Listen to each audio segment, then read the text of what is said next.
영화공장 배드 테이스트 오늘 방송 시작하겠습니다. 오늘 시간은 극장에서 개봉한 신작 소개해드리는 네분 토론 시간입니다. 함께해 주신 멤버 소개하겠습니다.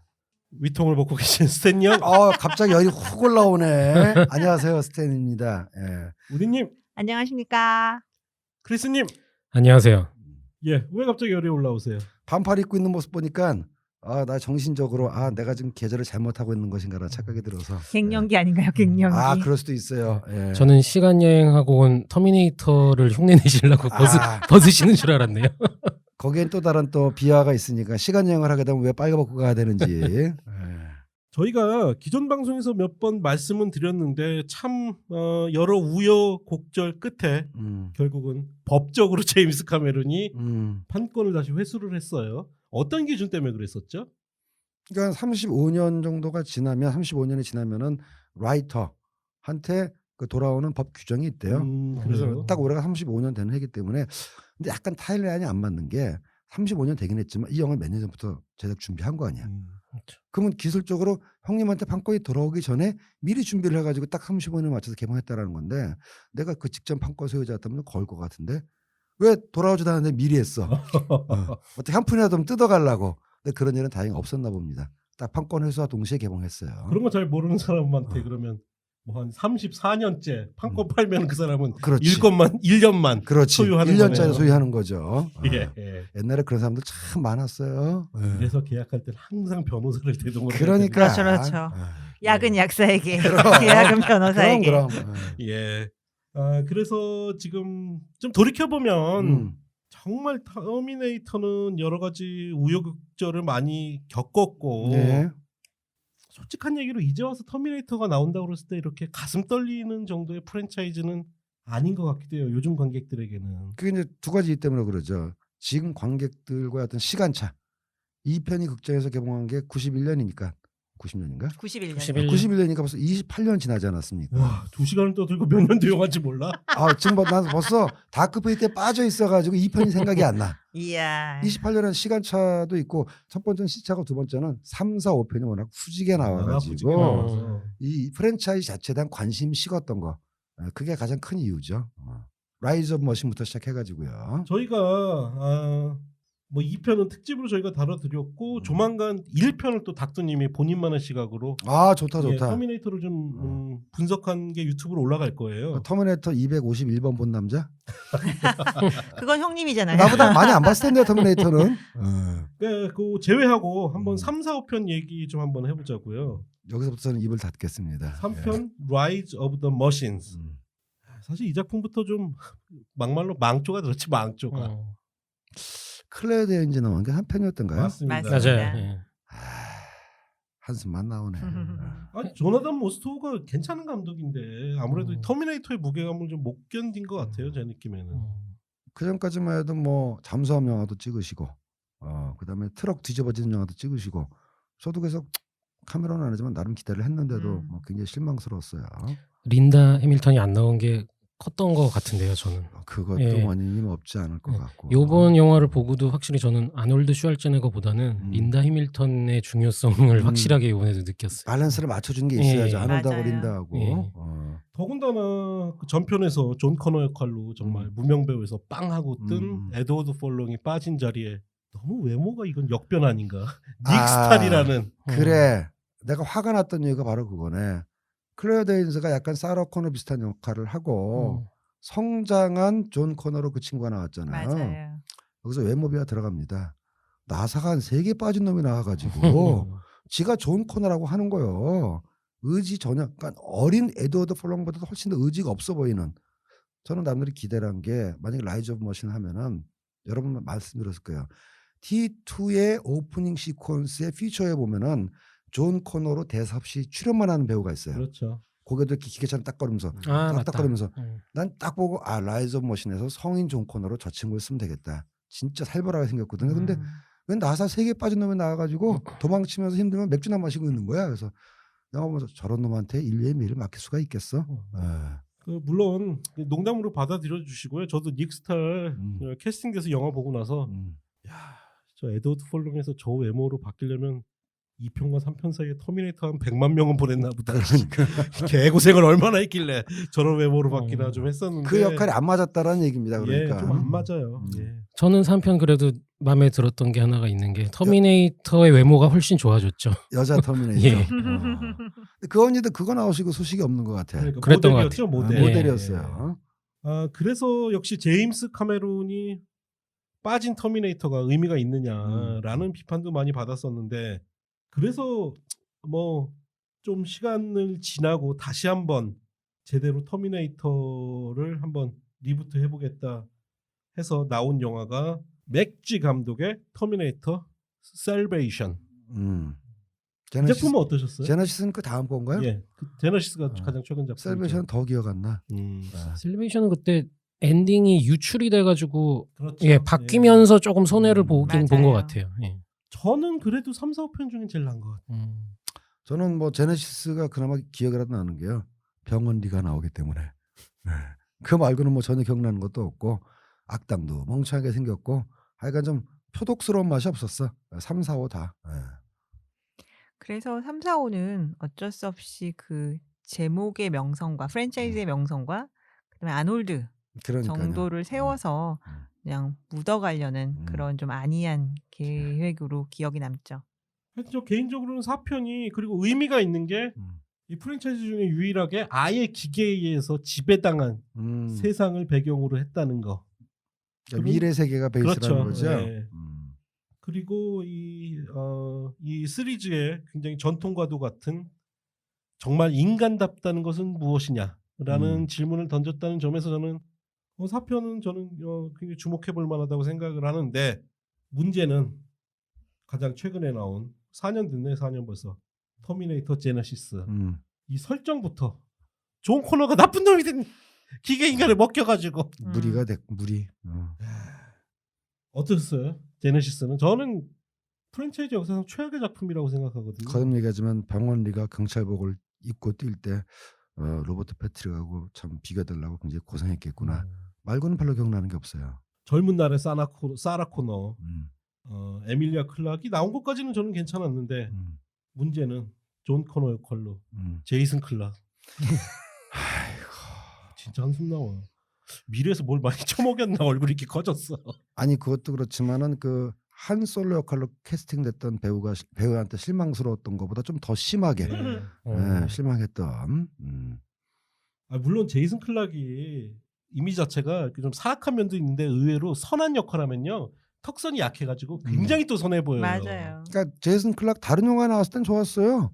그 누님 거 저러 다크 서티 예. 거기서 약간 좀 괜찮았죠. 시들시들한 CIA 요원을 나오지 않습니까? 근데 아주 연기 좋았다고요. 저는 공포의 묘지도 거기서 되게, 아버지 나왔을 때 잘 괜찮았지. 어울렸었고. 연기를 못하는 배우가 아닌데 프랜차이즈가 워낙 강력한 프랜차이즈에 등장해서 자기 이미지를 제대로 못 써먹은 게 아닌가 그렇게 싶네요.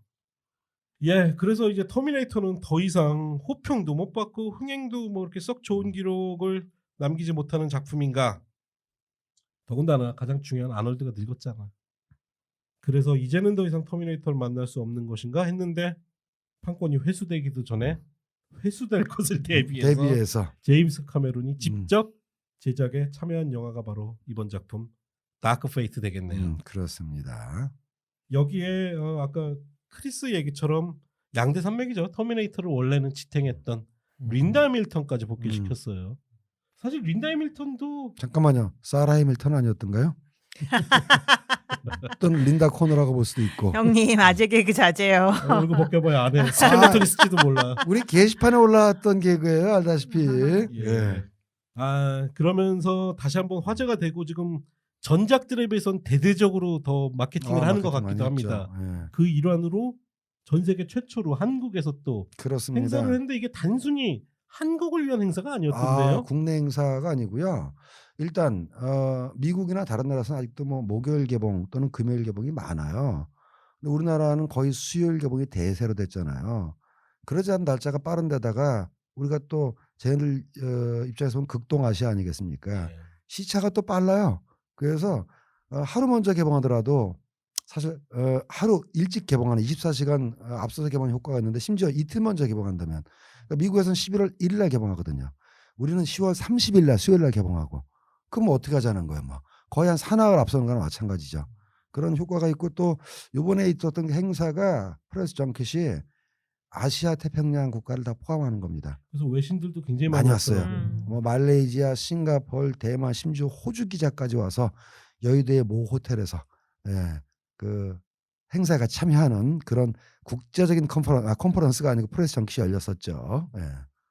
미국에서는 최초 개봉을 했는데 별도의 이벤트는 안 했는데 굉장히 특이하게 텍사스의 뭐 알라모 드래프트하우스라는 데서 이제 개봉을 했대요. 근데 제가 처음에 헐리우드 리포트 때 여러 번 예. 얘기한 그 극장이죠. 터미네이터 2를 보러 갔는데 이제 앞에 뭐 20분을 틀어준다. 이제 그 얘기를 했는데 갑자기 화면에 나온 아놀드 슈왈제네거와 린다 해밀턴이 20분 가지고 되겠냐고. 영화를 그냥 다 틀어주자. 그래가지고 완전 서프라이즈로 깜짝 개봉을 했구나. 2는 아예 하질 않고 그냥 어. 다크 페이드를 틀어줬다 그러더라고. 나 같은 관객이 그럴 텐데. 어. 나 투보러 왔는데 왜 틀어줘? 돈 돌려줘. 진상. 서비스를 또 그렇죠. 했구만요. 네. 예. 하여튼 미국 애들은 그런 건 참 기발해. 좋아해. 예. 좋아해. 예, 그래서 하여튼 저희가 보고 왔습니다.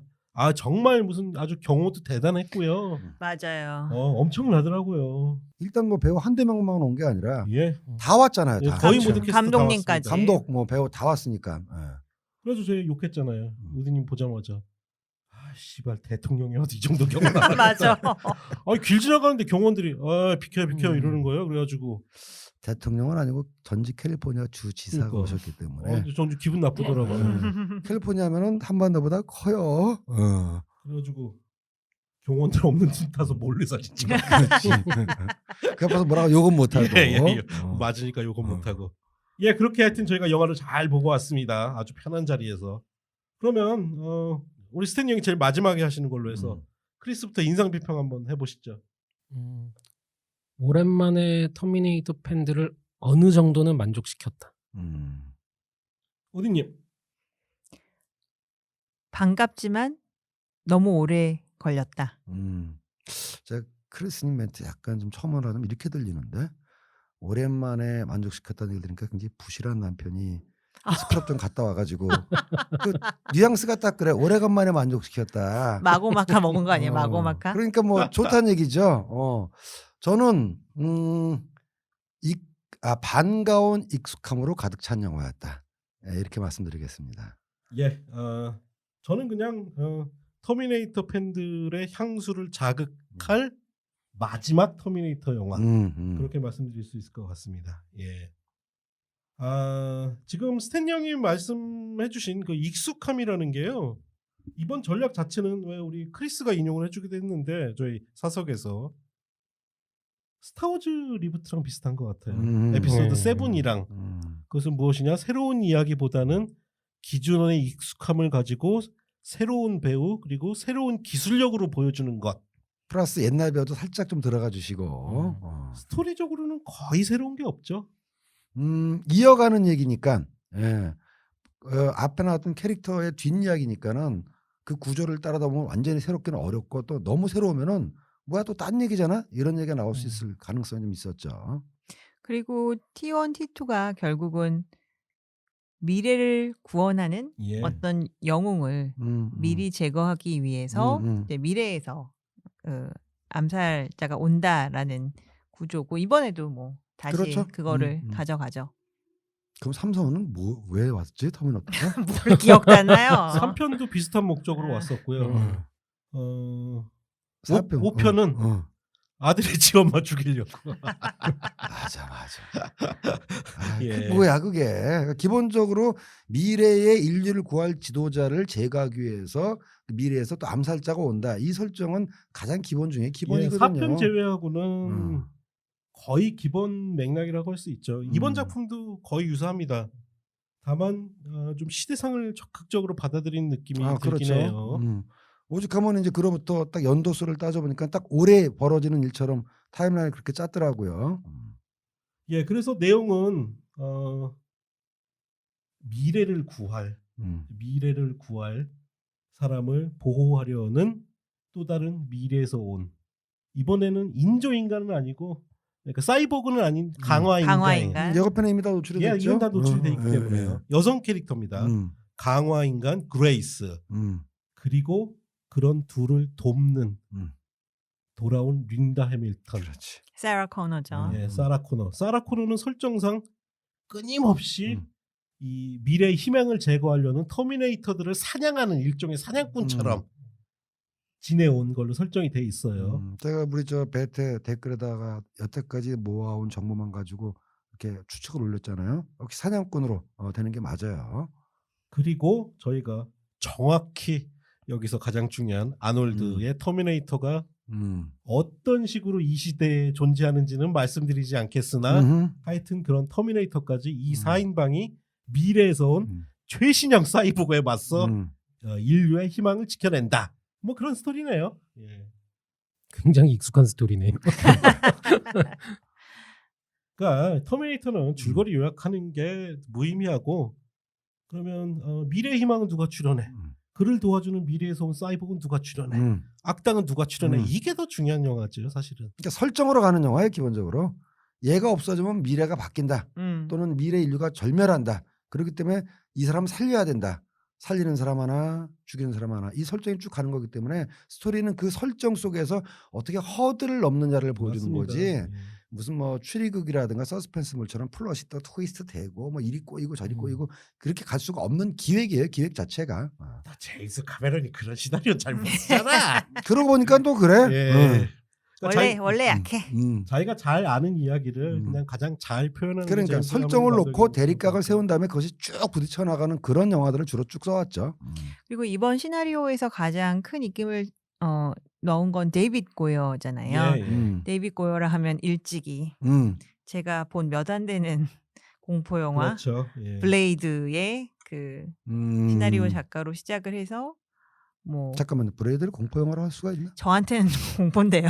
외서방 나오는 영화들 외서방. 맞습니다. 그래서 봤습니다. 외서방은 액션 같은데 어쨌든. 뱀파이어 액션물이죠. 아, 예, 그렇군요. 예. 그리고 이제 DC 코믹스의 여러 영화들도 집필을 했고 그 다음에 저도 이번에 알았는데 게임도 비디오 예, 예. 게임도 또 여러 개의 스토리를 짰더라고요. 그래서 그걸 생각하면 이번 영화도 역시 스탠 형님 말씀하신 것처럼 어떤 설정을 주고 계속 판을 깨면서 앞으로 나가는 그렇죠. 예, 그런 게임의 느낌도 많이 나요. 그러니까 사실 데이빗 고이어는 좀 애증의 존재예요. 감독 작품도 예, 있잖아요. 감독 본인도 좀 작품도 했죠. 있는데 예. 근데 본인 연출력은 별로 없는 것 같고요.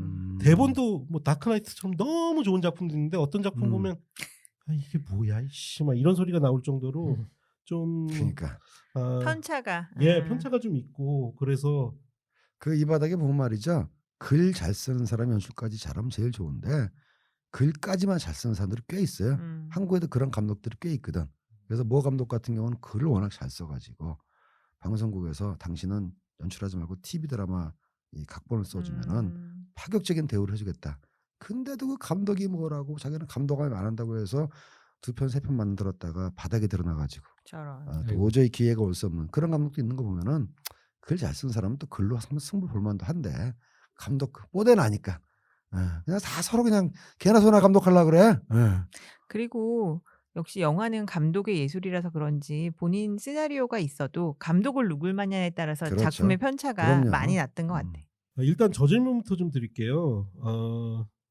이 영화는 굉장히 노골적으로 우리가 얘기하는 최근에 어떤 여러 가지 흐름들 퍼스널 컴퓨터 얘기하려고 그러시는구나. 맞습니다. 혹은 정치적 올바름에 관해서 상당 부분 저는 굉장히 잘 지켜나간 영화라고 생각을 하는데요. 영화 예고편에 뭐 노골적으로 등장하니까요. 인류의 희망도 여성. 그리고 이 여성의 국적은 메히칸. 멕시코. 그리고 그녀를 도와주러 온 미래에서 온 강화 인간 역시 여성. 그리고 그녀들의 조력자인 린다 밀턴의 복귀까지. 미녀 삼총사. 미녀 삼총사죠. 나머지 남성 이거는 남성스러운 캐릭터는 다 머슴. 기계. 아 그래서 머신과 머슴의 어떤 관련성 때문에 데이빗 고이어하고 팀 밀러가 That machines are 머슴 이렇게 한 것 같. 아 말 되네. 상당히 그렇다 하지 않습니까? 3편 어떤 어. 재발견설 그러니까. 라이즈 오브 더 머슴 그렇지, 그렇지. 어떠셨어요? 좀 어쨌든 최초의 선한 여성 터미네이터 선역이 등장하는데 이제 많은 사람들이 그렇게 볼 거예요. 아, 요즘 추세가 뭐 양성 평등이다, 페미니즘이다 해서 이 영화가 또 거기에 추세를 따른 게 아니냐라고 보실 여지가 없지는 않습니다만, 우리 지난번에 또 내가 특강을 해드렸잖아요. 원래 터미네이터는 여성 주인공이 강한 영화입니다. 1편부터도 그래요. 1편에서 린다 해밀턴은 주로 쫓기다 보니까, 그리고 보호자로 카일 리스가 있다 보니까는 약한 게 아닌가 했는데, 그 린다 해밀턴의 1편의 그 과정을 보면 말이죠, 성장해 나갑니다. 마치 데마 로이스에서 지나 데이비스가 성장해 나가듯이 1편에서 처음에 등장했던 사라 코너는 영문도 모른 채 쫓기다가 나중엔 말이죠, 엔딩에 그 공장에 싸울 때는 카일 리스가 뭐냐니까는 일어서 병사, 뭐 그래갖고 막 끌어당기고 거의 그 월남전이나 전쟁터에서 총을 맞고 쓰러진 부하들을 인솔하는 장교의 모습을 보여줘요. 예. 그게 이제 T2에서는 더욱더 강화된 거고. 그러니까 3편까지 오면은 역사를 쭉 아는 사람들은 아, 이건 뭐 너무나 당연하고, 애초부터 터미네이터 시리즈는 지금처럼 페미니즘이 이 뭐랄까 화제가 되기 전에도 애초에 가장 페미니스트에 기반한 영화였다라고 말할 수 있고, 그다음에 물론 추세도 탔지. 안 탔다고 볼 수는 없죠. 예. DC 인사이드에 해당되는 레딧이라고 이제 외국 예. 사이트에 어떤 사람이 아, 또 여자가 주인공이냐 막 그래서 막 그랬더니 아놀드 슈왈제네거 본인이 자기 아이디로 그 리플을 아, 그래요? 예. 뭐라고? 너 1, 2편이 린다 해밀턴이 주인공이었던 거 알지? 이제 이렇게 달았죠. 그러니까. 과연 뭐심 닫구만 역시.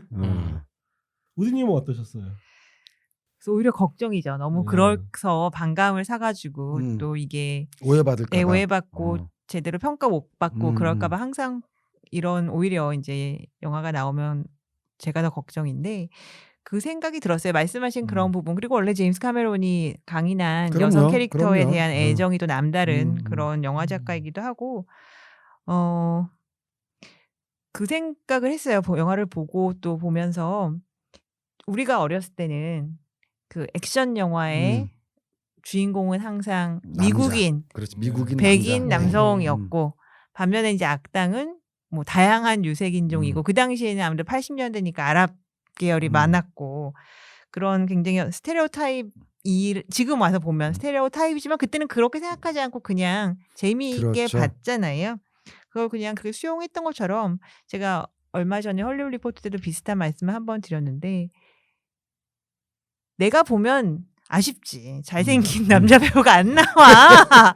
그건 확실히 아쉽네. 아쉽지만 요즘 어린 소년들은 아마 그런 게 없기 때문에, 레퍼런스가 없기 때문에 그냥 보면 저렇게 또 뭐 자연스럽게 뭐 여성 전사도 있고 남성 전사도 있고 그냥 받아들일 것 같아요. 그러니까 이제 그런 오해를 사게 된 게 사실은 몇몇 유명한 영화 또는 프랜차이즈 영화에서 그 퍼스널 컴퓨터주의를 너무 기계적으로 맞아요. 적용하다 보니까 작품의 완성도하고 상관없이 기계적으로 적용된 퍼스널 컴퓨터주의가 작품의 그 퀄리티를 떨어뜨리는 경우가 좀 있었어요. 대표적인 게 이제 스타워즈 시리즈지. 그래가지고 이제 이 터미네이터를 놓고도 뭐 의도적으로 그 PC함을 맞추기 위해서 무리한 설정을 하지 않았느냐, 거듭 말씀드리지만 오해라는 점 말씀드리고요. 슈왈제네거 형님이 이제 잘 말씀하셨네. 너 1편, 2편 제대로 보면 그런 얘기 안 나올 거다. 왜 제가 이 말씀 드리냐는 말이죠.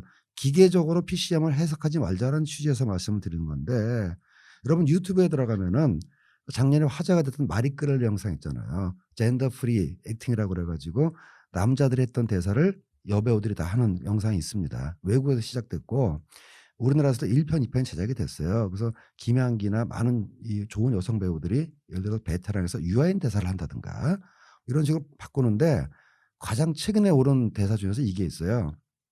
다른 모든 대사를 남성의 대사를 우리 여성 배우들이 바꿨을 때 문제가 없는데 납득이 대사를 여성 배우가 연기하는 부분이 있어.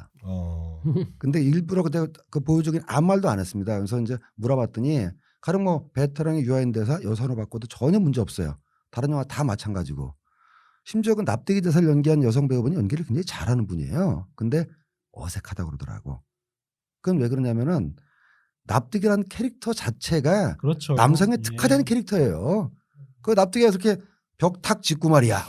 이런 식으로 이제 옆에서 이재훈을 가리키잖아요. 여성은 그런 식으로 안 하거든. 근데 그거를 성별만 바꾸니까 이상한 거지. 그게 이제 그런 젠더 프리 테스트 영상을 만들 때도 기계적인 어떤 전환만 생각하면 그렇게 오류가 난다라는 거니까 영화에서도 이 방송 들으시는 분은 한번 찾아보세요. 굉장히 어색해요. 납득이 역할만 연기하는 그것만 어색해. 거듭 얘기하지만 배우의 잘못이 아니에요. 젠더 평등을 기계적으로 해서 나온 결과라는 거죠. 그래서 저는 이 영화가 과연 진정한 그런 어떤 성의 구분으로부터 자유로운가 실패했다고 생각합니다. 왜 그렇죠? 그레이스의 벗은 몸을 너무 가렸어. 그게 말이죠. 아놀드는 상반신부터 다 보여줬잖아. 여러분 제가 비화를 또 하나 말씀드리겠습니다. T1하고 T2에 아놀드 슈왈제네거하고 로버트 패트릭의 전신 노출 있잖아요. 예. 다 나옵니다. 다 나와요. Everything. 우리 그러니까. 드림로드님이 로버트 패트릭이 내려오는 장면에서 살짝 일어설 때 뭐 처음엔 옛날엔 보였는데 최근에 보거나 디지털판에서는 그걸 가렸다고 그랬잖아요. 1편에서는 다 나옵니다. 슈왈제네거가 딱 내려가지고 그리피스 파크에서 걸어올 때 그 양아치들이 What's wrong with that picture 할 때 딱 보면은 걸어올 때 그 롤링이 있어요. 근데 그게 옛날에 비디오 시절은 안 보였어 그게. 근데 뭐 감독이 그 1편에서 그 아놀드 다 보였는데 그래서 언제 봐서 1080으로 보니까 야 롤링이 보이더만. 아니 그리고 T1이 사실 그 당시 그 여학생들한테는 야한 영화였거든요. 그러니까 난리 났었어 난리. 마이클 빈 맞아요. 팬클럽 섹스씬도 있죠. 만들 그것 때문에 애들이 봤다니까 여학생들은. 근데 그럼 극장에서 1편을 다시 한번 자세히 보라고 그러세요. 그러니까 사실은 이제 저 같은 사람은 이렇게 너무 다 여배우들만 나오면 재미없지. 그러니까. 재미없는데 근데 여성을 보여줄 순 없지. 그러면 안 되지. 왜요? 그게 바로 문제인 거지. 아니 그래도 안 되지. 그건 안 되지. 여성은 크리스 혼자 있을 때 보여줘야지. 근데 뭐 저도 살짝 아쉽긴 했지만 그게 만약에 나왔다면 집중도가 다른 데로 갈 것 같아서 몰입이 안 됐을 것 그럼 같아요. 토너맨에 안 맞아요. 그냥 입 벌리고 이러고 봤을 것 같거든요. 그러면 안 되죠. 그건 다른 데서 다른 영화에서 이제 추구해야죠. 저는 터미네이터에서도 추구해야 진정으로 성평등 온다고 생각합니다. 기계적인 평등론자라. 예, 오늘은 뭐 저희가 전체적인 맥락은 좀 나중에 얘기하고 캐릭터 하나하나 이야기 좀 해보죠. 그래야죠. 뭐. 그 지금 말씀드린 그레이스 역할 가장 핵심적인 역할이고 아마 이 영화의 수혜를 가장 많이 입을 것으로 또 예측되는 그렇죠. 배우예요. 툴리에 나왔다면서요? 예, 툴리도 나오고 우리한테 가장 익숙한 건 블레이드 러너. 블레이드 러너에서 그 사이버의 여자친구 신체가 없는 그 여자친구가 대신 자기 대신 불러준 창녀 역할이었죠. 그랬었나? 네. 그래서 왜 우리가 저 여배우는 오리지널의 나리란 나랑 똑같이 생겼구나. 그 배우였구나. 했었는데 이 작품으로 그냥 빵하고 떴죠. 난 툴리도 재밌게 봤는데 하도 샤를스턴에 집중하느라고 누가 나왔나? 그냥 좀 훤칠한 백인 여자 하나 나왔구나. 근데 요거를 보니까 너무 매력적입니다. 저희가 홍보했던 블랙미러의 산 주니페로의 그 주인공이었죠. 그랬구나. 뜰만했네. 그러니까 요번에. 일단 키가 178이고요. 놀라운 건 모델 출신이 아니에요. 그러니까 그렇게 모델을 하라고 주변에서 권유를 했는데 난 연기하고 싶다. 모델을 안 했다고 그러더라고요. 178인데 보기에는 185로 보이던데. 난 190 한 2m 되는 줄 그러니까 알았어. 비율이 목이 또 엄청 길잖아요. 그러니까. 머리까지 단발로 해놓으니까. 그래서 그때 블레이드 러너에서는 이제 좀 화장도 좀 진하게 하고 그래서 잘 얼굴을 못 봤는데 이번에 보니까 우리 뭐 베니와 준 등으로 유명한 메리 스튜어트 마스터슨 그렇죠. 얼굴이 또 있고요. 그리고 로빈 라이트, 라이트. 얼굴도 있고. 있고 그래서 굉장히 오랜만에 또 요렇게 생긴 맞아요. 여배우가 나왔구나 싶더라고요. 아쉽게도 로빈 라이트나 뭐 선배 배우들이 이렇게 조금 연식이 돼가는 마당에 그렇죠. 젊은 배우가 또 계보를 이으면 좋고 또 찾아보니까 이 배우가 꽤 또 뭐랄까 요즘 학벌주의를 주장하는 것 같지만 밴쿠버 출신인데 맥길대 나왔습니다. 아유 좋은 학교 나왔네요. 토론토의 맥길대면 거의 뭐 전 북미 랭킹에서 진짜 손가락 안에 드는 그런 학교를 나와서 샬롯 테론이 내가 또 좋아하는 이유가 또 지적이잖아. 나 누님과잖아. 그래서 이 친구는 거의 내 조카뻘인데도 만나면 누나라 불러야 되나 고민되더라니까. 거부당하실 듯요. 그렇겠죠. 예. 아, 근데 진짜 매력적이더라고요. 아 매력적이에요. 아주 뭐 물을 시원시원해, 만났어요. 시원시원. 그러니까. 그러니까 이 영화에서 보면은 물론 또 화장을 여성스럽게 하면 굉장히 예쁘긴 한데 이 영화에서 보면 아이고 그놈 참 잘생겼네. 그러니까 그 1편의 카일리스를 대체하는 바로 그 네. 역할인데 그 카일리스 마이클 빈하고 뭐 견줘봐도 그러니까 시계를 뭐 35년 전으로 되돌려서 딱 1대1로 봐도 뭐 저는 밀리지 않는다고 봐요. 굉장히 매력적입니다.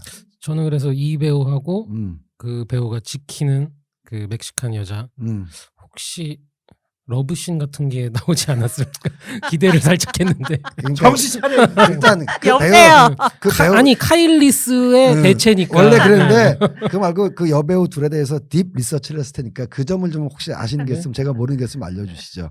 그녀가 신는 신발 사이즈라든가 그런 것까지 그녀가 쇼핑하는 또 브랜드라든가 그런 건 조사 안 하셨어요? 아니요. 아 근데 저는 이 그레이스라는 캐릭터 설정 괜찮았다고 생각하는 게요. 일단은 사이보그가 아닙니다.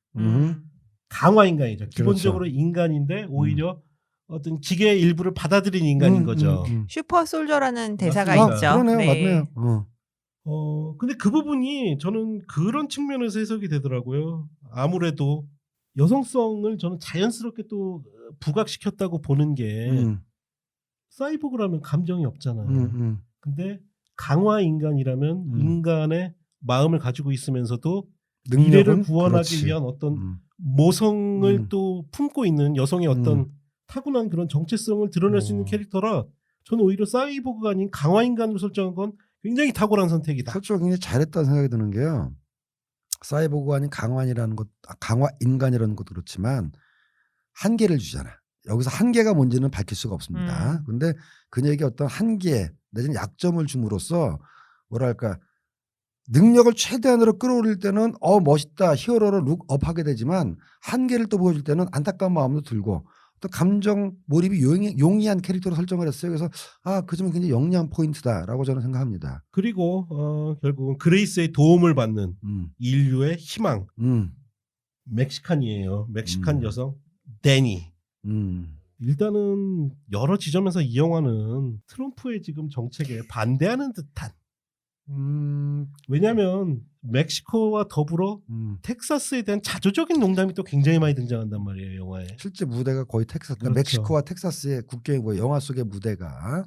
근데 이렇게 멕시칸으로 설정한다는 것 자체가 좀 무리스럽다. 그런 생각은 안 해보셨나요? 그거는 저 LA에서 멕시칸과 살과 어깨를 부딪히면서 살아오신 크리스님한테 한번 물어봐야죠. 멕시칸들의 정서라든가 뭐 실제 그 사회 속에서 섞여 사는 정도라든가. 글쎄요, 멕시칸 별로 사기 만나서 얘기해 본 적이 없어요? 예, 좀 무서워가지고. 멕시칸은 크리스님을 보고 무서워해요. 그렇죠. 서로 그러겠죠. 서로 예. 무서워하죠. 근데 저는 멕시칸 설정이 도리어 다양성을 보여주기에는 굉장히 자연스러웠다고 생각이 들거든요. 또 사회적 약자라는 의미도 아직 있을 테고. 그렇죠. 그 인류를 구원할 사람이 국경에 왔는데 그렇지. 미국 국경에서는 한갓 불법 이민자일 뿐인 거잖아요. 그래봤자 너는 불체자 불법인자야. 그게 이제 뭐 제작진이 어느 정도나 정치적인 풍자를 노린 건지는 모르지만 있었다면 이제 그게 하나 있을 거고 그게 아니라면 그냥 미국 내에서 만약에 등장했다면 이 쫓기는 과정이 너무 더욱 단조로울 수 그럴 수 있는데 있죠. 한 가지 정말 형님 말씀하신 허들을 큰 걸 주기 위해서 쫓기는 과정에서 국경도 넘어야 된다. 그렇기 위해서 이렇게 또 설정한 건 아닐까도 싶어요. 감독이 공식적으로 그거에 대해서는 답변을 전혀 그런 의도는 없었다고 얘기는 했어요. 정치적인 그냥 거는. 스토리를 만들다 보니까 자연스럽게 이제 멕시코가 나오게 됐고 이제 국경 넘는 그 장면도 들어갔지만 어떠한 정치적 의도는 없었다고 이제 공식적으로 얘기는 했어요. 그러면 산업적인 측면에서 이 영화는 멕시코를 배경으로 주는 장면들은 굉장히 그와 유사한 예전에 그래서 웨스턴도 많이 찍었던 스페인에서 촬영을 했단 말이에요. 왜 멕시코 장면을 스페인에서 찍었을까요? 그게 가장 주된 이유는 카르텔이 무서워서. 그러니까. 왜냐하면은 넷플릭스 드라마 나르코스 때 스텝 한 명이 죽은 적이 있거든요. 살해당했죠. 암살당한 거죠? 예. 살해당한 거죠? 그게 가장 큰 이유기도 해요. 예. 그게 그 산업적인 측면 그 예를 들어서 배경이 멕시코인데 배경 자체를 그렇게 멕시코로 설정한 이유도 스페인이 멕시코 분위기가 나는데 비용이 훨씬 적게 든다든가 그런 지점도 있을까요? 많은 아니고요. 사실 멕시코 가는 것보다 스페인 가서 지금 돈이 더 들죠. 그래요. 뭐 하다못해 비행기도 더 타야 되는데 네, 멕시코는 못 가잖아. 그러니까. 멕시코를 못 치안 가니까 때문에 할 수 없이 안전을 위해서 내린 결정이었고 산업적으로 보면은 이 영화가 당연히 멕시코에서도 공개를 할 테니까 네, 그걸 감안한 어떤 배려는 있었지 몰라도 기본적으로 스페인 가서 촬영한 거는 혹시 안전 문제 혹시 이런 그러지 않아도 액션이나 폭파가 많아가지고 이 촬영자 안전이 굉장히 예민한 영화인데 만약에 그런 촬영 바깥의 요인 때문에 만약에 스텝이 다치거나 뭐 불상사가 일어나면은 이거 데미지는 크죠. 그래서 안전의 이유가 가장 컸을 겁니다. 그러면 뭐 산업적인 문제보다는 어쨌든 뭐 감독은 부인했더라도 제작진의 의도가 담겨 있는 것은 부정할 수 없겠네요. 그러니까 멕시코 카르텔이 세긴 센 게 터미네이터도 쫓아내버리네 그냥. 보험사에서 허락 안 할 거예요. 맞아 그게 맞아. 보험 문제가 커요. 그렇죠. 우리 같은 사람들도 보험 짤 때 직업이나 이런 거 굉장히 중요하잖아요. 그러니까. 예. 요 데니 역할이 좀 저는 호불호가 있지 않을까 싶거든요. 그럼 그 불호 내지는 안 좋아하는 감정이 스타워즈의 베트남계 아시안 배우만큼 확대될 가능성도 있다고 보십니까? 저는 그것보다는 그 배우가 좀 약한 것 같아요. 인종의 문제라기보단 저는 캐스팅 예. 이거 잘못했다고 느꼈어요. 일단 그 우리 나탈리아 레이에스라는 뭐 여배우 자체는 외모도 좋고 연기도 나쁘진 않은데 나이가 너무 많아. 이 역할을 하기에. 아니 영화 속에서는 뭐 10대 후반으로 나오잖아요. 방년 18세라고 나오는데 배우가 31살이에요. 그 자꾸 나이 가지고 뭐라 그러지 마. 아니 근데 그 내가 보기에는 뭔가 후속편을 염두에 두고 왜냐면 속편이 나오려면 또 시간이 지나야 되니까 그렇죠. 그거를 염두에 둔 포석인 것 같긴 한데 그 말씀하신 T1에서도 그 철부지 그냥 아무 생각 없이 사는 젊은 여성이 이 사건을 통해서 이렇게 각성을 한달까 이렇게 되는 거잖아요. 여기서도 마찬가지로 18살 그냥 아무 생각 없는 노동자 소녀가 말도 안 되는 사건을 겪으면서 이제 뭔가 변화를 해야 되는 게 큰 또 줄기 중에 하나인데 처음부터 너무 능숙해. 그러니까 아무리 뭐 화장기 없이 어리게 나와도 얼굴에서 그러니까 제가 나이를 나중에 영화를 보고 나서 찾아보고 정말 어쩐지 저렇게 프레시하지 않을 수가 그건 어쩔 수가 없어. 이거는 나이가 얼굴에서 묻어나는 건. 그래서 그게 보이지 않아서 되게 무슨 준비된 사람처럼 보인 게 많이 아쉬웠다. 그래서 처음에는 막 바들바들 떨고 그랬어야 하는 사람이 그렇게 됐어야 되는데 그게 너무 없었어요. 처음부터 너무 능란해. 1편에서의 사라 코너는 웨이트리스. 아무런 정보도 없고 겁도 많고 지극히 취약하고 저쪽에서 자기 목숨을 노리러 온 자를 구해줬는데도 불구하고 막 벌벌 떨고 근데 뒤에 가서는 Get on your feet, soldier. 당당하게 서는데 얘는 처음 나올 때부터 거의 동네 일진 누나 같은 느낌이 살짝 있어. 그러니까 즉 강약을 조절하면서 보여줬었는데 처음부터 배우의 이미지를 떠나서 연기 톤이 약간 좀 괄괄한 멕시코 처자 느낌이 좀 그러니까 있었기 좀 때문에 한 단계 한 단계 성숙해 전혀 그게 안 보였어요.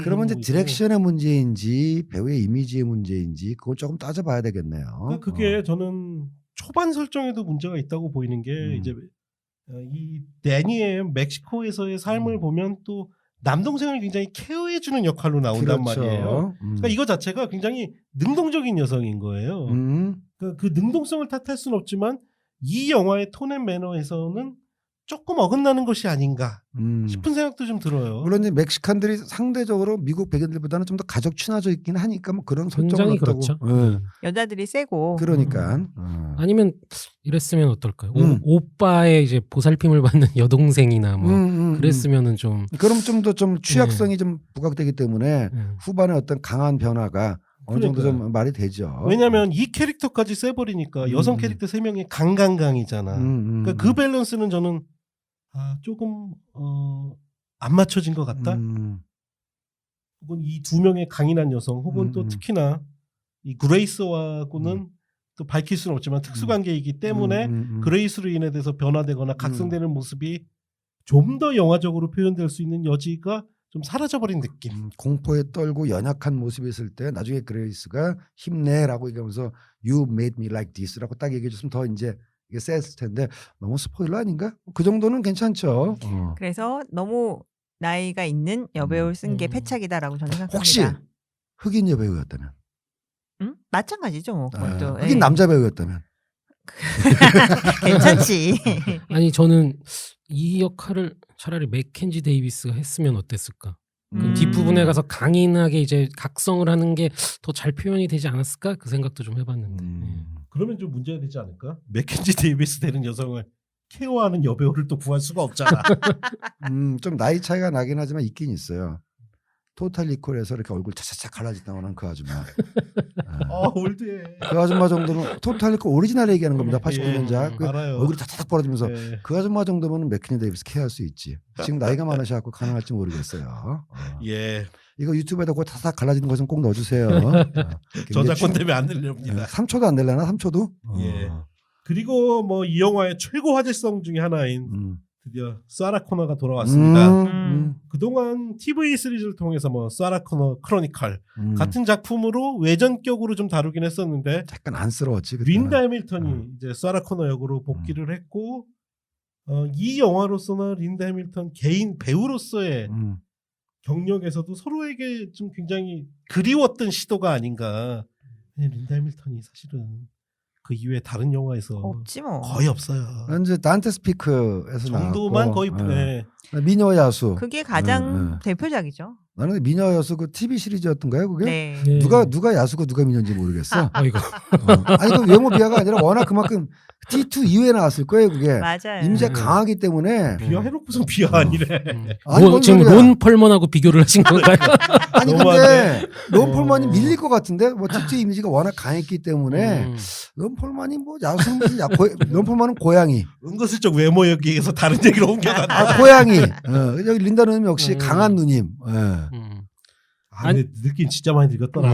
아유 그럼. 55년생이면 할머니지. 한갑 토스는 지났을 거 어쩔 수 없지. 더구나 서양인들은 피부 노화가 우리보다 빨리 오잖아요. 그리고 이 작품이 확실히 린다 해밀턴이 나오냐 안 나오냐가 굉장히 중요해가지고 제임스 카메론이 전화를 해서 왜 당신이 필요한지 아주 장황하게 설명을 하고 또 장문의 편지를 또 뭐 한 3-4장씩 써가지고 이제 제임스 카메론이요? 예, 그랬다 그러더라고요. 이상한데? 안 나오면 영화 엎을라 그랬을지도 몰라요. 그리고서는 이제 그거를 이제 승낙한 다음에 린다 해밀턴이 또 거의 육체 개조를 하셨더라고요. 야. 탄수화물 다이어트도 하고 입금됐지. 군사 훈련을 또 군대 캠프 가서 그러니까. 직접 하고 확실하게 준비를 했더라고요. 그 T2 때도 보면은 그 정신병원에서 이렇게 같이 있을 아, 때 이거 멋있죠. 하잖아요. 예. 멋을 하는데 그 우디님도 체력적이라는 걸 보셨을 텐데 보통 그 여학생들은 턱걸이 안 하고 매달리기를 하잖아요. 네. 매달리기 30초가 만점인가? 몰라요. 전 항상 빵초였어요. 그러니까 많은 여성들이 잡자마자 놔버려요. 그리고 만점 받는 여성들이 턱걸이는 언감생식인데 린다 밀턴은 이것도 아니고 이거를 하더만. 그러니까. 와, 그리고 뭐 잔근육 그다음에 뛰는 게 다 남처럼 뛰잖아요. 근데도 T2 볼 당시에도 아니 얼마나 훈련을 받았길래 저 자세와 저 잔근육이 근데 그로부터 무려 30년 가까이 지나서 물론 이번에는 이 편처럼 이렇게 이 어깨 없는 걸 통해서 이렇게 맨살은 드러내지 않으십니다. 린다누님이. 그러나 그 쉐이프는 거의 완벽할 정도로 방탄조끼로 드러난 체형은 완벽할 정도였죠. 그러니까 이 영화가 얼마나 그 린다의 사라 코너의 복귀를 환영하냐면 사실 이 영화의 오프닝 자체가 새로 찍은 푸티지는 아니지만 과거의 영상을 통해 사라 코너를 보여주면서 영화가 그렇습니다. 그렇죠. 시작이 돼서 조금 의외이기도 했어요. 저는. 저는 약간- 나이스 스타트라고 봤어요. 전 눈물 날 뻔했어요. 예, 그러니까요. 또 굉장히 그 T2에서 인상적인 그렇지. 그 대목이어서. 근데 제임스 카메론이 진짜 편지까지 썼을까? 아니 연애도 해서 결혼도 했었고 뭐 다 아는데 그냥 전화해서 린다 오케이 그러면은 거의 되지 않았을까? 이런 일이고 그러니까 또 사생활은 사생이기 때문에 사생활로 접근했을 수도 있죠. 근데 전에도 그랬나? 사생활로 접근, 일로 접근했다는 거지. 목소리가 굉장히 더 걸걸해져가지고 저는 처음에 목소리와 저 억양 어디서 많이 들었지 했더니 마이클 더글라스랑 너무 비슷한 거예요. 대포질하고 담배 좀 많이 태우신 것 같아요. 그러니까 깜짝 놀랐어요. 아니 마이클 더글라스 하필이면 또 커민스키 메소드에서 그 연기 학원을 하고 있잖아요. 그래서 거길 다녀왔나 할 정도로 정말 너무 비슷했어요. 린다 해밀턴 목소리가 약간 좀 뭐랄까 저음이 좀 강하긴 했어요. 허스키했죠. 예. 젊었을 때도.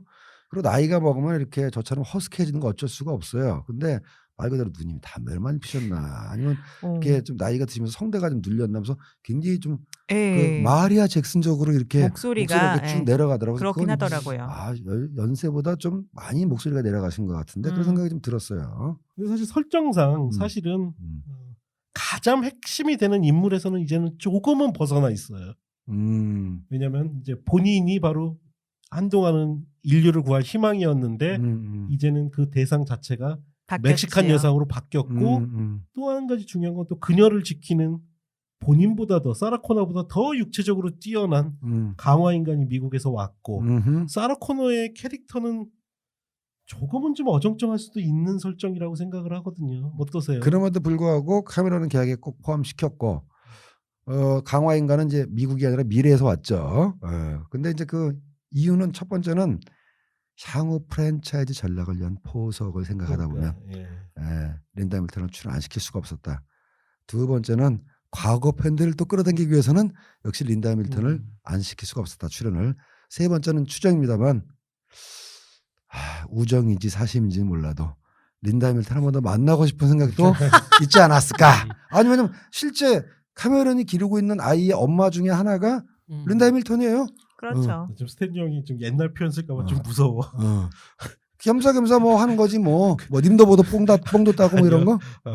아니 그리고 린다 해밀턴 입장에서도 제임스 카메론에 대한 신뢰가 되게 그럼요. 깊었어요. 보니까 출연을 결정하게 된 결정적인 계기가 감독은 아니지만 프로듀서로서 멀리서라도 지켜본다는 거에 대해서 그러니까 그것 때문에 결심을 했다. 이제. 얼마나 쿨해. 그러니까 여기서 이제 의문점이 하나가 드실 거예요. 들으시는 분들은 첫 번째 의문점 심판의 날 없어졌잖아. 어떻게 된 거야? 어떻게 된 거죠? 힌트를 좀 한번 주시죠. 요거 많이 들어가면 스포일인데요. 예고편에서 공개된 정보만 가지고 말씀드린 선까지 얘기하면은 심판의 날로 미래를 바꿨지만 또 다른 미래가 또 흘러갔다. 이 정도로 설명할 수가 있겠네요. 그러면 존 코너 어디 갔어? 존 코너. 존 코너는 뭐 어디선가 살아 있었다. 살아 있다도 아니고 죽었다도 아니고 살아 있었을 수도 있다. 이 정도까지 어떻게 살아가신지는 극장 가서 확인하시라. 어떻게 살아가기는 뭐 이제 시원한 옷을 입고 살고 있었다. 여기까지 말씀드릴 수 있죠.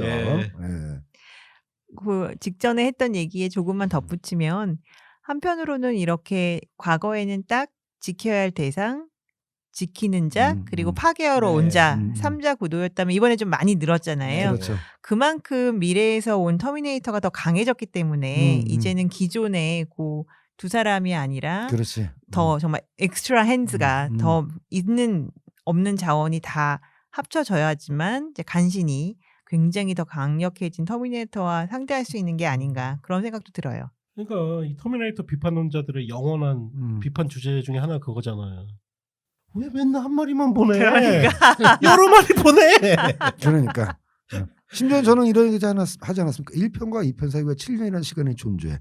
그냥 처음에는 그 엄마를 죽이러 왔다가 실패했으면 임신했을 때 죽이면 되지. 왜 아들이 태어난 다음에서 오고. 그러면 제가 뭐라 그런다고요? 야, 일로 와봐. 형이 돈 줄 테니까 나가라. 너 같은 영화 보지 마. 됐어. 이러고 싶은 마음이 드는. 병자님이 오늘 참여 안 하신 개연성 좋아하시는 우리 그러니까. 병자님 안 계신 게 큰 다행입니다. 투도 그래. 나 같으면 1편 보낼 때 그 시점으로 보내. 그러면은 그게 이렇게 끼역끼역 졸릴 때마다 조금씩 오차가 알아보지 뭐. 농담이고요. 그 손오공 그 제천대성 얘기 들어보면은 그 천계에서는 도마도랜다. 복숭아 따먹고 하루가 지났는데 지상계에서는 1년이 지난다는 거 아니야. 그 위에 미래에서 선풍기 타이머 같은 걸 맞추는 거야. 1984년 1월 1일 맞추는데 얘가 이렇게 경증이 와가지고 손가락 딱 들다가 클릭 한 번 더 하니까 1991년으로 97년으로 바뀐 거지. 뭐 그런 거라고 저는 애써 이해해 봅니다.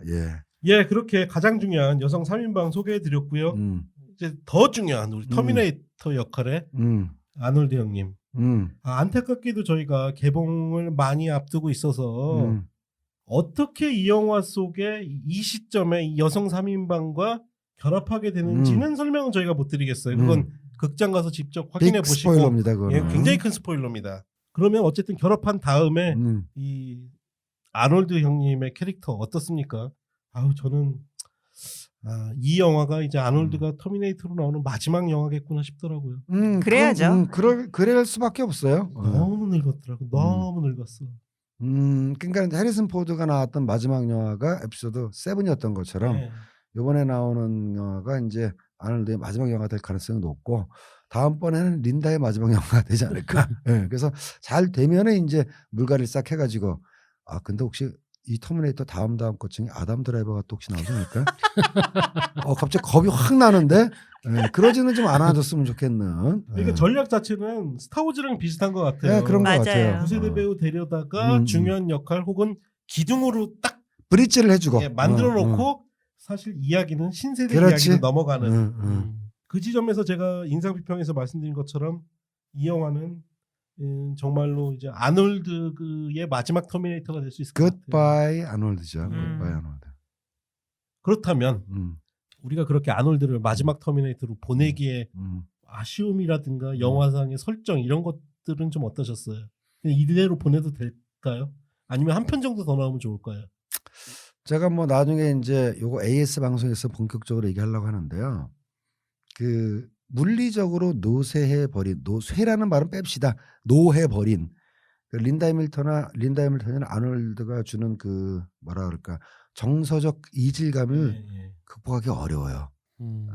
그러니까는 영화를 그렇죠. 좋게 아무래도 보는 사람한테도 배우가 너무 나이가 들어 보인단 말이야. 영화를 안 좋게 보는 사람은 나이가 들어 보기 때문에 또 이상하단 말이야. 이거를 거의 써먹을 수 있는 마지막 시리즈가 요번 거고 사실 이번에 살짝 무리한 감은 있었고 저는 아직 안 봤습니다만 이번에 람보 라스트 워드 이제 이 형님이 이제 그만 만드실나 보다 하는 그런 인상을 줄 정도로 한다면은 어쩔 수가 없어요. 그러니까 오히려 더 쓰는 게 계속해서 나오시는 게 이거는 좀 시리즈나 본인들의 어떤 미래를 뭐 본인들 개인적인 커리어를 위해서나 별로 좋은 건 아닌 것 같다. 아름다운 퇴장이 남았을 뿐이다.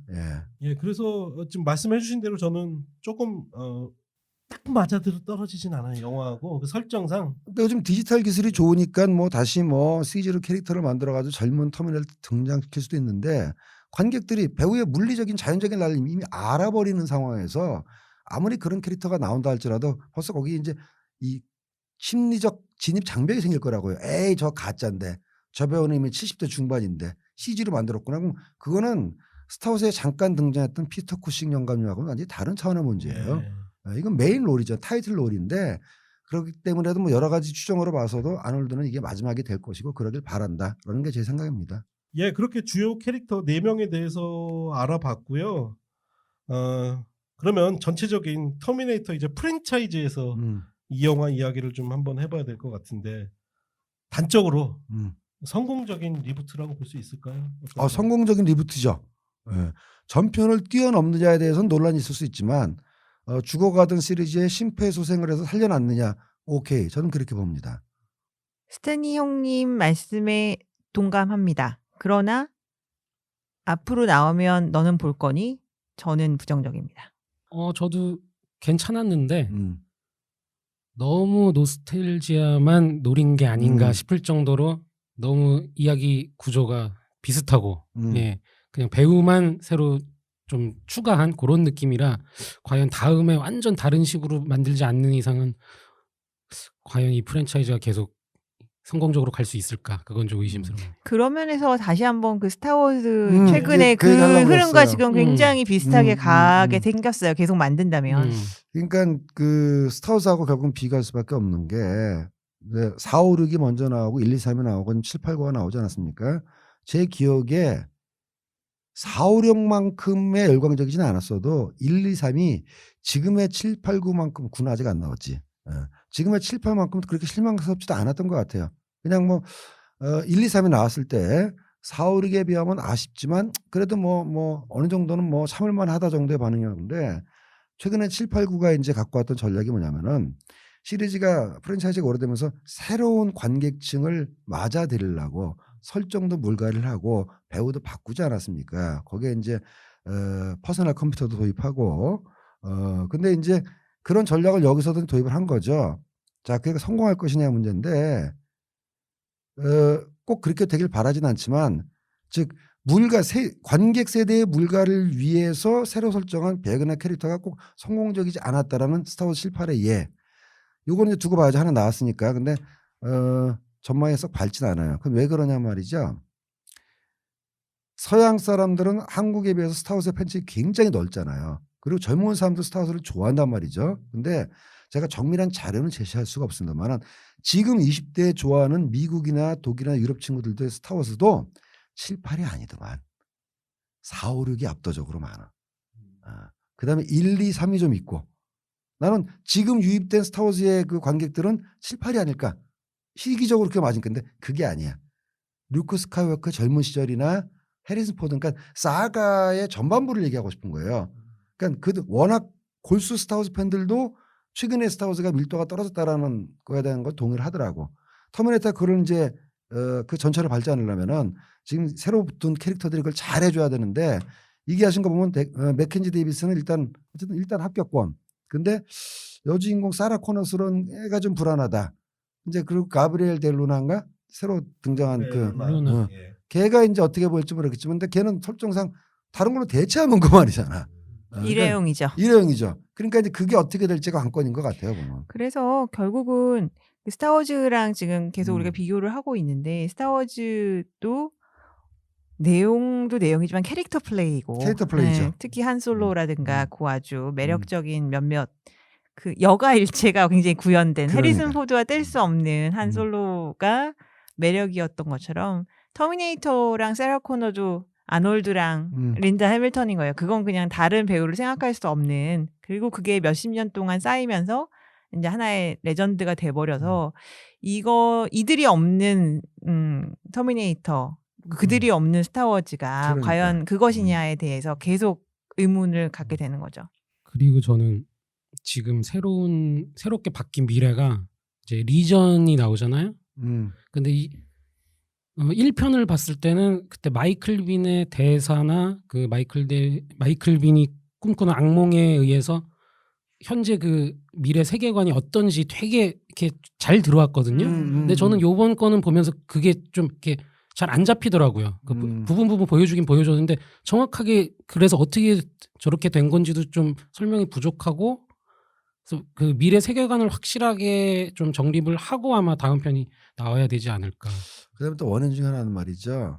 1편부터 지금 35년의 세월 사이에 그런 식의 이 디스토피아를 묘사한 영화들이 너무 많이 많았어. 나왔어. 그렇죠. 당시만 해도 그 싸구려 특수효과 기술로 만들긴 했지만 초반에 퓨처워시즈에서 그 해골을 밟고 지나가는 그 머신들의 이게 굉장히 충격적이었고 뭐 2편에서도 그쵸. 마찬가지였는데 매트릭스부터 시작해가지고 퓨처 디스토피아 얼마나 많이 너무 나왔습니까? 많이 봤죠. 너무. 100개는 본 것 같아 정말. 저는 그리고 미래 장면 중에 거기서 나오는 어떤 기계가 나오는데 이게 얘기하면 스포일러라서 그렇지만 어떤 다른 SF 영화에서 나왔던 뭐랑 굉장히 비슷했어요. 그렇다니까. 네, 그래서 좀 신선한 맛이 거의 없었죠. 그 미래 세계에 대해서 크리스님이 그런 얘기를 들었던 거는 이 영화 자체의 어떤 아쉬움도 있었겠지만 너무나 익숙해졌기 때문에 그런 부분도 있었다라는 거죠. 제가 초기 인상평에서 너무 늦게 왔다라는 게 바로 그런 부분. 이제는 더 이상 그 그러니까. 설정을 우리가 좀 흥미롭게 보기가 힘들어졌죠. 그러니까 저는 무슨 느낌이었냐면 왜 우리가 대학교 때 내가 너무 좋아했던 여자가 있어. 네, 30년이 지나가지고 물론 전 대학 졸업한 지 몇 년 안 됐지만 그 여자가 너를 싫어하세요. 동창회 한다고 그래서 막 가슴 설레서 만났어. 근데 만나서 기뻐. 근데 다시 보고 싶은 생각은 안 들어. 아니지 그 여자는 더 후회하고 있어 만난 것을. 저놈이 더 심하게 됐구나.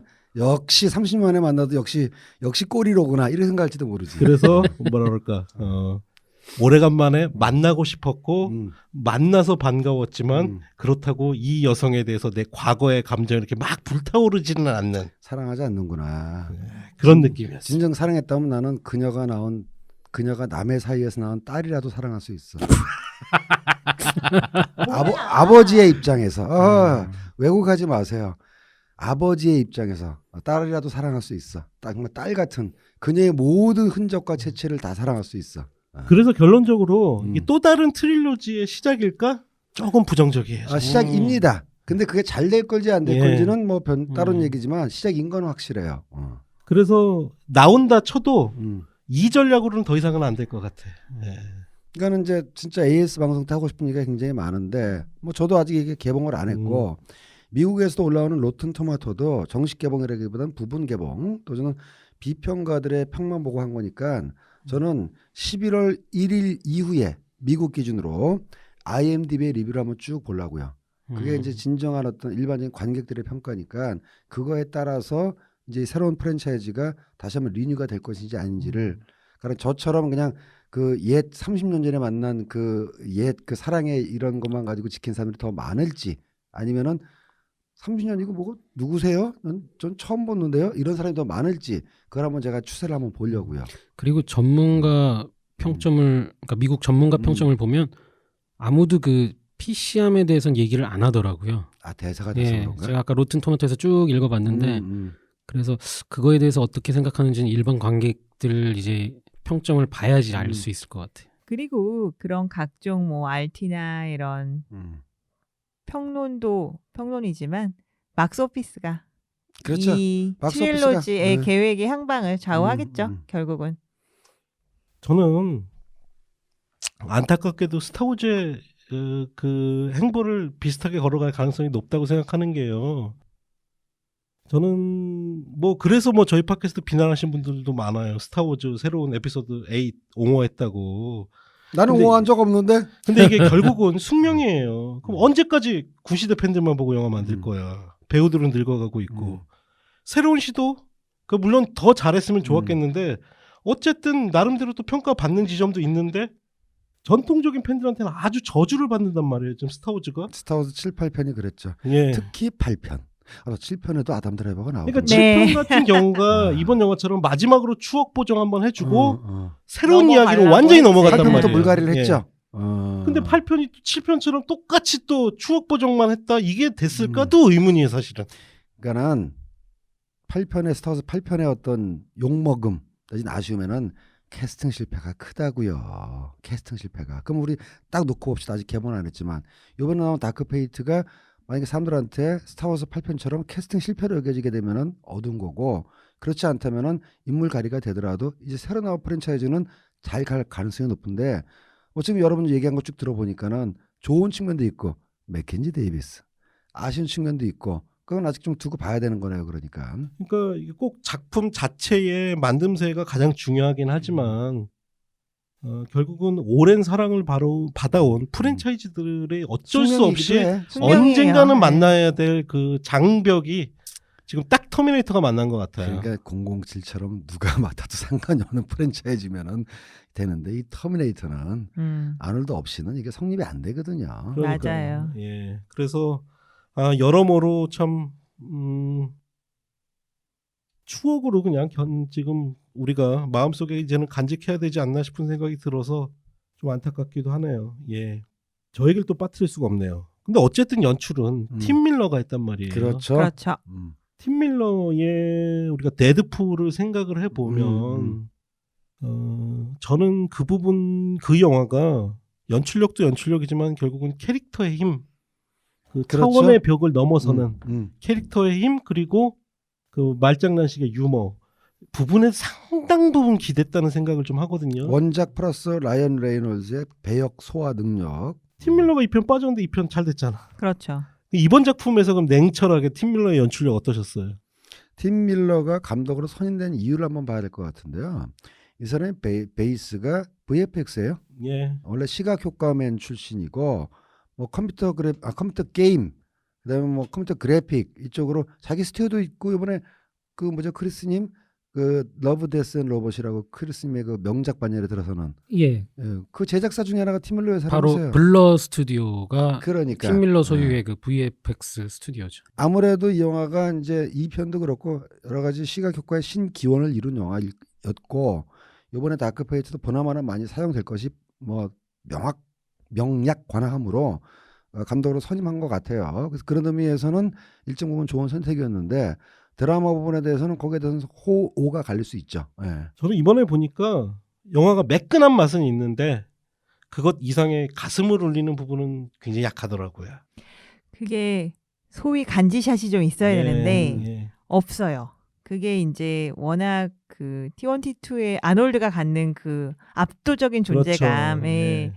그렇네. 그리고 예. 그다음에 이제 린다 해밀턴도 T2 같은 데서는 멋있었죠. 근데 그런 걸 이렇게 좀 촌스러울 정도로 이렇게 한 번씩은 보여줘야 되는데, 그리고 음악이 맞아요. 받쳐줘야 되는데, 이번에는 그 유명한 두둥둥 하는 그 주제곡은 나왔지만 그런 좀 신나고 간지가 보이는 그런 장면은 없었어요. 새로운 배우들을 그 데리고. 말은 맞네요. 제가 여기에서 불만을 좀 콕 집어서 얘기하자면은 3, 4, 5가 저한테 또 시들했던 이유 중에 하나는 이 터미네이터의 주제곡이 제대로 사라지지 않았거든요. 살려지지 않았다는 3, 4, 5는. 그 브래드 피델이라는 작곡가가 저예산 영화 시절에 뭐 대단한 톤을 받았겠어요. 그리고 1편의 그 타이틀 시퀀스 음악을 보면은 신디사이저 갖다 놓고 맞아. 빠바빵 빵빵빵 요걸로 연주한다고.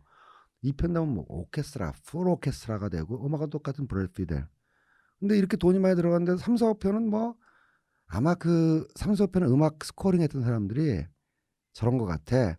오리지널의 그 멜로디를 포기하진 않지만 그걸 의존하면 자기 또 좀 존심 상하니까 의도적으로 많이 사용을 안 한 것 같아.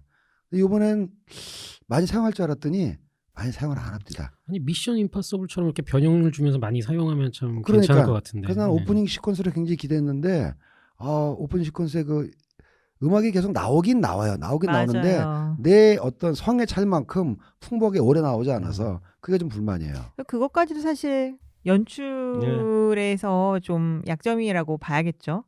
그래서 그냥 저는 술술술 봐지는 재미는 있는데 오디님 말씀처럼 인상적인 장면이 없다. 그리고 이건 확실히 연출에 있어서 문제다라고 느낀 게 이 영화는 터미네이터 이전 작품들과 비슷한 게 초반에 그 미래 장면, 그 전설적인 엔도스켈레톤이 등장하는 장면에서 이 영화도 그 장면을 활용을 하는데 깜짝 놀랐어요. 아니 씨발 저게 뭐야? 해골이 인간 해골이 있으면 예. 엔도스켈레톤이 기계발이 팍 밟아버리면서 그 이렇게 충격에 비하면은 이 영화에서는 해변에 발자국을 남기면서 이게 오는데도 뭐야 불구하고. 이게? 너무 많이 봐서 그래. 네. 옛날 거 너무 많이 봤어 우리가. 근데 조금 아날로그 느낌을 살린 카체이싱을 삽입해 준 건 고맙다. 특히 터미네이터 특유의 그 대형 차량이 추격을 하는 그거는 반가웠어요. 이미 예고편은 나왔지만 1편, 2편은 이제 트레일러 트럭커였던 이번엔 도자가 그냥 쎄려버리잖아. 그러니까 이게 좀 확실히 늙긴 늙은 게 한두 장면 정도는 좀 아날로그틱한 엔도스켈레톤이나 이런 장면을 보여줬으면 정말 더 터미네이터를 좋아했던 관객들이 수도 없이 많이 반복 관람을 할 수도 있을 텐데 그런 것들이 전혀 없고 너무 매끈한 CG를 활용한 장면들만 나와서 많이 아쉽더라고요. 엔더스켈레톤 하면 떠오르는 인간이 김정대인데. 저거 여러분 생각해보면 T2의 엔더스켈레톤 그 퓨처워 시즌 빼놓고는 안 나왔어요. T1 세워전 시절에는. 왜냐면 걔는 리퀴드 메탈이기 때문에 그렇죠. 엔더스켈레톤이 필요가 없어. 근데 이번에는 하발나게 나온단 말이에요. 그러니까 기술적으로는 제가 아직도 발명되지도 않은 터미네이터의 기술 수준을 논한다는 게 웃기긴 하지만 사실 기술적으로는 지금 REV100인가요? 지금 모델 엔더스켈레톤 필요 없어요. 리퀴드 메탈인데 무슨 엔더스켈레톤이 필요하겠어. 근데 그 설정한 이유가 다 올드 팬들을 위한 서비스거든. 거기서 밸런스를 맞추면서 고민한 게 지금 결과물이다. 이렇게 이해하시면 될 거예요. 이게 참 CG가 좀 또 양날의 검이네요. 너무 매끈해. 너무. 그래서 비현실적이에요. 그 시사회 끝나고 저랑 넷이서 같이 봤지만은 끝까지 남아있던 사람이 우리 4명 플러스 시각효과 감독 2분인데 한국에서 내내로 하는 시각효과 감독들이 이제 쭉 보시고 제가 물어봤더니 뭐 ILM에서 거의 다 했네요라고 얘기하시더라고요. 그리고 시각효과 인력만 한 1000명은 넘는 것 같아.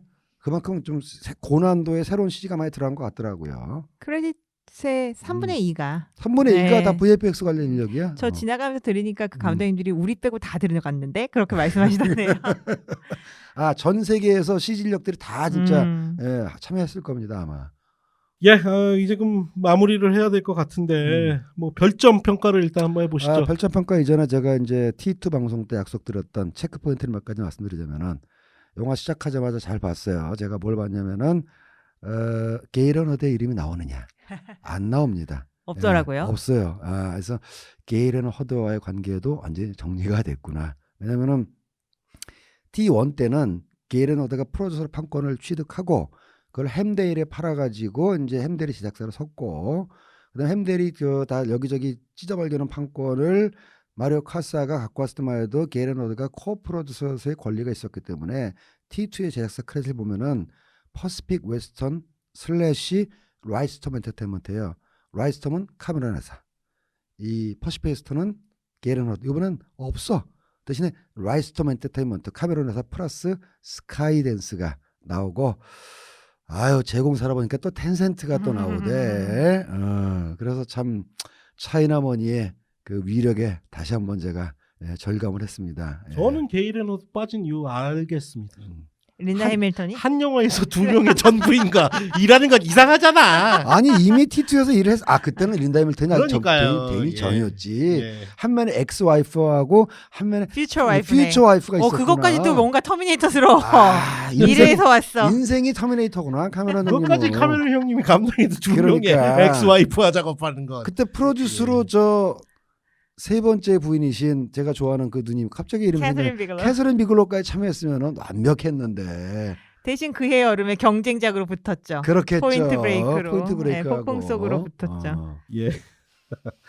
그러고 보니까 영화 속의 여성 3인방이 엑스와이프 3인방을 제일 수동적인 여성, 조금 더 능동적인 여성, 완전히 전투형 그렇게 여성. 되죠. 그런 거 아닌가 모르겠네요. 그리고 이제 오늘의 방송 제가 특별 취재를 했습니다. 현업 촬영 감독님한테. 뭐 관심 없는 분도 있을 텐데 여기 쓰인 카메라 기종이 뭐냐 봤더니 렌즈는 자이스 수프림 렌즈, 카메라는 알렉사 LF랍니다. 예, 그래가지고 가장 그러니까 아리사에서 개발한 최신형 디지털 카메라. 그러니까 크레딧 쫙 올라갔다 보면 카메라는 R이라고 돼 있어요. 예. 제가 이 말씀을 왜 드리냐면은 미국 영화 중에 이런 사이즈는 큰 영화는 거의 다 파나비전으로 찍었어요.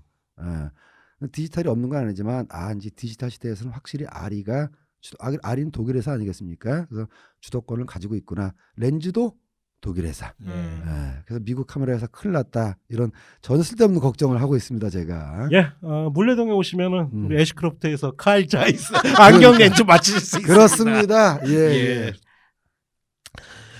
별점 한번 내려보시죠. 뭐 거의 저는 좀 비슷할 것 같은데요. 뭐 저는 맨 마지막에 하는 걸로 하고 크리스님부터 하죠. 예, 저는 3개 반. 저도 3개 반이요. 전 4개. 전 분리해서 얘기하겠습니다. 개인적 평점과 객관적인 평점. 뭐야? 개인적인 평점은 4.75개지. 예. 그러면 이제 좀 객관성을 잃을 것 같기 때문에 좀 깎여서 3.75개로. 3.75개. 왜냐면은 추억 보정도 있지만 여러 가지 좀 뭐랄까 덜컹거림도 없지 않았기 때문에. 근데 이건 제가 이제 솔직하게 말씀드리는 건데 왜 아니겠어요. 시사 끝나자마자 그 회사의 전무님께서 득달같이 전화를 하셔가지고 스탠리 어땠어? 그래서 나한테는 만점이야. 솔직하게 얘기해봐. 그래서 같이 봤던 친구들은 1, 2보다는 못하고 3, 4, 5보다는 좋다 했더니 스탠리 다 그래 라고 얘기하시더라고요. 예. 그러면서 그렇죠. 그래서 제가 단호하고 자신감 있게 시리즈의 리부트에는 성공했다라고 말씀드리는 겁니다. 예. 아울러서 이 방송을 들으신 예나 오디오 사장님이 제가 시사회 간다는 걸 알고 끝나자마자 알려달라고 그래서 제가 말씀드렸던 평을 말씀드렸습니다. 반가운 익숙함이 돌아왔다. 그랬더니 사장님이 당장 달려가서 봐야 되겠군요. 네, 아마 내일쯤 보시지 않을까 싶어요. 내일이 아니고 다음 주구나. 네, 30일 날 개봉하죠. 네, 30일 날. 30일 날 개봉하니까 확실히 3, 4, 5편보다 나은 지점은 있습니다. 그리고 우리 린다 해밀턴 누님이 복귀했고 이거는 거의 아놀드의 마지막 터미네이터 영화가 될 거예요. 아마 여기서 아놀드가 또 다시 등장하면 그때는 제가 보기에는 비난밖에 안 남을 겁니다. 그래서 어떤 의미로 T1이랑 T2를 좋아하셨던 팬들은 이 작품으로 일종의 트릴러지를 마무리한다 그렇죠. 생각하면 진짜 될 것 트릴러지를 같습니다. 마무리하는 거고. 아니 해리슨 포드 형님도 나 계속 나올 수 있어 그러셨다며. 인디아나 존스도 계속 나올 수 있고 스타워즈도 계속 나올 수 있고.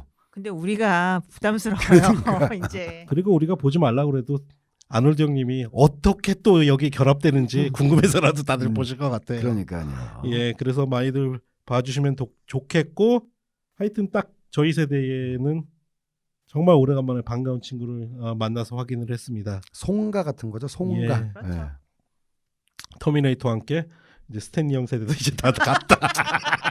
슬프지만 보냅시다. 예, 어쩔 수 없습니다. 예. 예, 장시간 고생하셨습니다. 이것으로 터미네이터 다크 페이트 4분 토론 마치겠습니다. 고맙습니다. 감사합니다.